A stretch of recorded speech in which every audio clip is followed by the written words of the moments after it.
জাতিসংঘের প্রতিনিধি দলের সঙ্গে জামাতের বৈঠক। বাংলাদেশ সফররত জাতিসংঘের প্রতিনিধি দলের সঙ্গে বৈঠক করেছে জামাতে ইসলামী। বৃহস্পতিবার 12 ডিসেম্বর দুপুরে রাজধানীর গুলশানে জাতিসংঘের আবাসিক কার্যালয়ে এই বৈঠক অনুষ্ঠিত হয়। জামাতে ইসলামীর নায়েবে আমির সৈয়দ আবদুল্লাহ মোহাম্মদ তাহেরের নেতৃত্বে দলটির 4 সদস্যের একটি প্রতিনিধি দল এই বৈঠকে অংশ নেয়।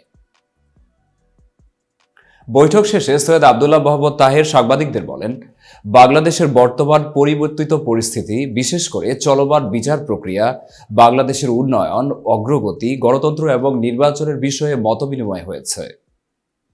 জামাতের এই নেতা আরও বলেন, জামাতে ইসলামী আগামী বাংলাদেশকে কিভাবে দেখতে চায় সে সম্পর্কে তারা জানতে চেয়েছেন।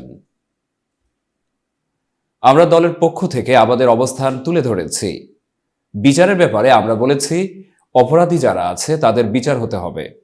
বিচার যেন নিরপেক্ষ হয় এবং ন্যায় বিচার থেকে কেউ যেন বঞ্চিত না হয়।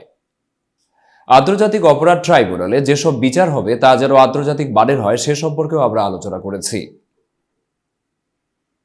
প্রয়োজনীয় সংস্কার, গণতান্ত্রিক ব্যবস্থা তৈরি ও যথাসময়ে দেশে অবাধ, সুষ্ঠু ও অংশগ্রহণমূলক নির্বাচন হওয়ার বিষয়ে আমরা কথা বলেছি। এতক্ষণ বার্তা বৈঠকের সাথে থাকার জন্য ধন্যবাদ। নতুন নতুন তথ্য ও সংবাদ পেতে বার্তা বৈঠক ইউটিউব চ্যানেল ও ফেসবুক পেজের সাথেই থাকুন।